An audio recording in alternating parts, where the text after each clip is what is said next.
दोस्तों नमस्कार। देव क्लासेस में एक बार फिर से आप सबका बहुत बहुत स्वागत है। आज हम लोग फिर से बायोलॉजी वाले सीरीज़ को कंटिन्यू करते हुए 50 क्वेश्चन पे फिर से प्रैक्टिस करते हैं और उसके बाद कल से फिर 100 क्वेश्चन पे प्रैक्टिस करेंगे। ठीक है, तो देखते हैं पहला क्वेश्चन हमारे सामने क्या है। जीवाश्मिकी के जनक की उपमा किसे दी गई है। ठीक है, तो आपको ध्यान रखना है लियोनार्डो दा विंसी को जीवाश्मिकी के जनक की उपमा दी गई है। दूसरा क्वेश्चन है कौन सा जंतु जिसमें प्रकाश संश्लेषण की क्रिया संपन्न होती है। तो प्रकाश संश्लेषण की क्रिया संपन्न होती है यूग्लिना में व क्लेमिडोमोनास में। ठीक है, वर्गीकी का पिता की संज्ञा किसे दिया जाता है। तो कैरोलस लीनियस को वर्गीकी का पिता कहा जाता है। ठीक है अगला क्वेश्चन है हम लोगों के सामने, वर्गीकरण की सबसे छोटी इकाई क्या होती है। तो वर्गीकरण की सबसे छोटी इकाई होती है जाति। क्या होती है? जाति। इसमें देखिए दोस्तों 6 इकाइयाँ होती हैं। ठीक है, और इसके जो संघ होते हैं उनमें से जैसे देखेंगे 6 बनाया गया है। तो पहला क्या है? जाति। दूसरा क्या होता है? वंश। तीसरा क्या होता है? कुल। और चौथा होता है गण। पांचवा होता है वर्ग और छठवां होता है संघ। तो संघ सबसे बड़ा है और जाति सबसे छोटा होता है। इसे हम लोग क्या कहते हैं? स्पेसीज। ठीक है, आगे देखते हैं वायरस की खोज किसने किया। तो रूसी वनस्पति शास्त्री थे इवानो शास्त्री, या कहीं कहीं वास्की देता है, तो शायद हम लोगों का इवानो वास्की ही होता है, शास्त्री नहीं होता जी। ये थोड़ा लिखने में मुझे लग रहा है मिस्टेक हो गया, तो हम लोग ध्यान रखेंगे इवानो वास्की। ठीक आगे देखते हैं प्रथम प्रकाश संश्लेषी जीव किसे माना जाता है। तो साइनोबैक्टीरिया, इसे क्या है? प्रकाश संश्लेषण करने वाला प्रथम जीव माना जाता है। प्रियांश किससे बने होते हैं। तो प्रियांश केवल प्रोटीन से बने होते हैं। ठीक है, इसके कारण कुछ रोग होते हैं, जैसे मान लीजिए भेड़ों में स्क्रैबी रोग होता है, गायों में पागलपन वाला रोग होता है। तो ये सब किसके कारण होते हैं? प्रियांश के कारण। ये एक प्रकार का वायरस का छोटा रूप होता है। ठीक है, वायराइड्स जिसको हम कह सकते हैं। वायरस किससे बने होते हैं? वायरस न्यूक्लियो प्रोटीन के बने होते हैं। द्विनाम पद्धति का जन्मदाता कौन था। तो कैरोलस लीनियस द्विनाम पद्धति के जन्मदाता थे। पोलियो का टीका किसने खोजा था। तो साबिन नामक वैज्ञानिक थे, उन्होंने पोलियो का टीका खोजा था। अगला है फिल्लोड़ी नामक रोग किस पौधे में होता है। तो तिल, जिसे हम लोग गांव में तिल्ली बोलते हैं, तो तिल में क्या है? फिल्लोड़ी नामक रोग हो जाता है। फिर है पशुओं में रिंडरपेस्ट रोग कैसे होता है।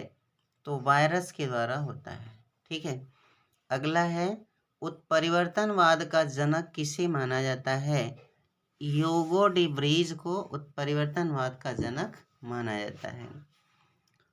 अपरिपक्व फल पकने के बाद मुलायम क्यों हो जाते हैं।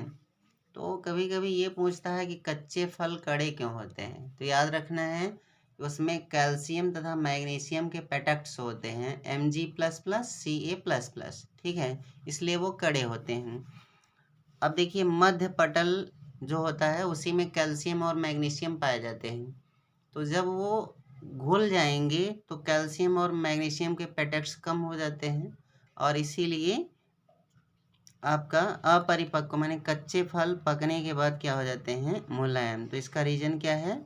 मध्य पटल के घुलने के कारण। कोशिका भित्ति के निर्माण में कौन कौन से पदार्थ शामिल होते हैं। तो याद रखना है, अक्सर हम लोगों से यही पूछता है, उसमें सेल्यूलोस ऑप्शन ज़्यादा देता है।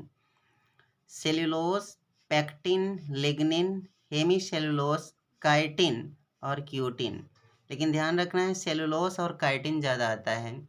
तो कहेगा कोशिका भित्ति किससे बना आता है, तो याद रखना है सेलुलोस और काइटिन का। प्लाज्मोड्स मेटा पाए जाते हैं, ये किस में पाया जाता है, कोशिका भित्ति में। ठीक है। प्लाज्मा झिल्ली किससे बनी होती है, लाइपोप्रोटीन की बनी होती है। आगे देखिए आइए गया मध्य पटल की रचना किससे होता है, तो कैल्शियम तथा मैग्नीशियम के पेटेक्ट से होता है। जीव द्रव्य में सर्वाधिक मात्रा में कौन सा तत्व पाया जाता है, तो ऑक्सीजन पाया जाता है। ठीक है।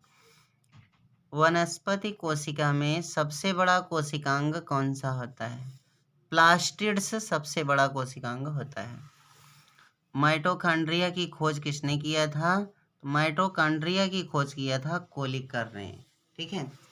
आगे है ऑक्सीकरण की क्रेब्स चक्र प्रक्रिया माइटोकॉन्ड्रिया में कहाँ संपन्न होती है, तो मैट्रिक्स में संपन्न होती है। ठीक है।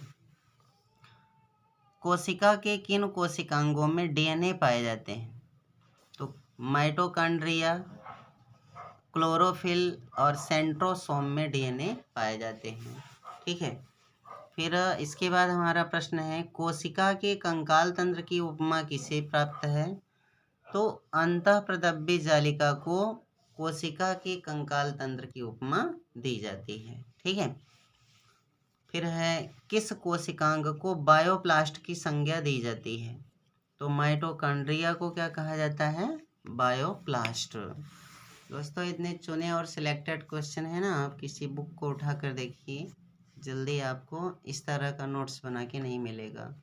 ठीक है।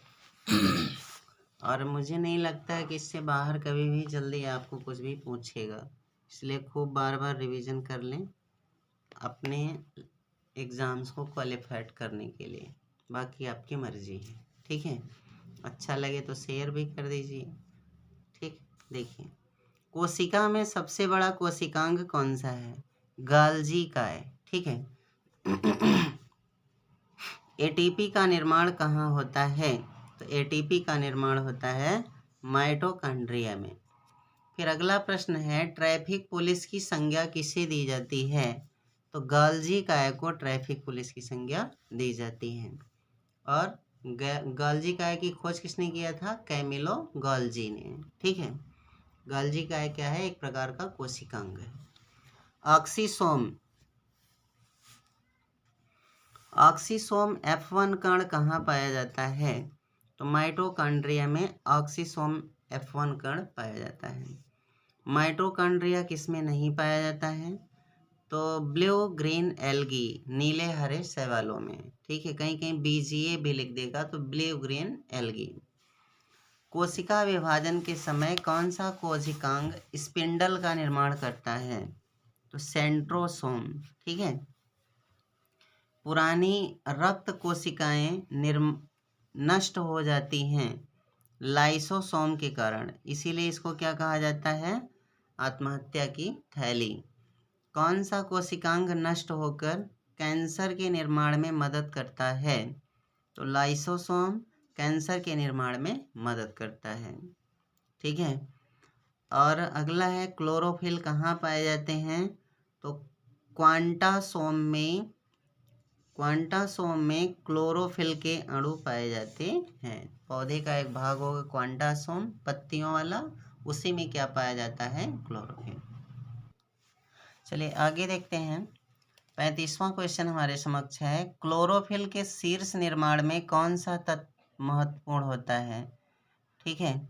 कौन सा तत्व यहाँ पे होना चाहिए, और ये थोड़ा सा टाइपिंग मिस्टेक है मैंने लिखने में, देखते हैं। तो ये क्या है, मैग्नीशियम। मैग्नीशियम क्या होता है, क्लोरोफिल के निर्माण में बहुत ही महत्वपूर्ण तत्व है। टमाटर में लाल रंग क्यों होता है, तो आपको ध्यान रखना है लाइकोपिन के कारण। मिर्च में लाल रंग किसके कारण होता है, कैप्सेंथिन के कारण। और अगर पूछेगा कि मिर्च में तीक्ष्णता या कड़वापन का क्या कारण होता है, तीखापन का, तो कैप्सेसिन नामक तत्व होता है। कार्बन संश्लेषण की प्रथम उपज कौन है, ग्लूकोज, C6H12O6। ठीक है। कौन सा डाइसैकराइड जंतुओं में पाया जाता है? तो याद रखना है लैक्टोज। जंतुओं में क्या पाया जाएगा? लैक्टोज। जैसे देखिए दूध हमें किससे, एक जंतु गाय से प्राप्त हो रहा है, भैंस से, तो उसमें क्या पाया जाता है? Lactose, lactic. ठीक है।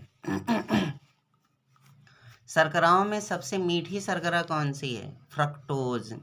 और फ्रक्टोज प्रायः दोस्तों किसमें होता है? वनस्पतियों वाले शर्करा में, जैसे गन्ना हो गया, ठीक है, और इससे रिलेटेड जो चीज़ें हैं, जैसे आपका चुकंदर हो गया। पौधों में बैगनी रंग किस पिगमेंट के कारण होता है? एंथ्रोसाइनिन के कारण। ठीक। साइटोक्रोम के निर्माण में कौन से अवयव भाग लेते हैं? तो प्रोटीन एवं आयरन भाग लेते हैं। ठीक। हींग क्या है? हींग एक प्रकार का रेजिन है। पेक्टिन क्या है? कार्बोहाइड्रेट्स क्या होता है? पेक्टिन होता है। पेक्टिन एक प्रकार का कार्बोहाइड्रेट तत्व है। रेसरपिन नामक रक्तचाप औषधि किस पौधे से प्राप्त किया जाता है? तो सबसे पहले तो यही ध्यान रखना है कि रेसरपिन एक प्रकार की औषधि है जो रक्तचाप माने ब्लड प्रेशर को नियंत्रित करता है। ये प्राप्त होता है राउल्फिया सरपेंटाइना से। ठीक है। फिर अगला है केंद्रक में डीएनए का अंश कितना होता है? 10%। केंद्रक की खोज किसने किया? रॉबर्ट ब्राउन ने किया। न्यूक्लिक अम्ल का निर्माण किससे होता है? न्यूक्लियोटाइड से होता है। ठीक है। न्यूक्लिक अम्ल का निर्माण, ये क्वेश्चन थोड़ा सा मुझे लग रहा है कि मिस्टेक हो गया क्वेश्चन लिखने में। ठीक है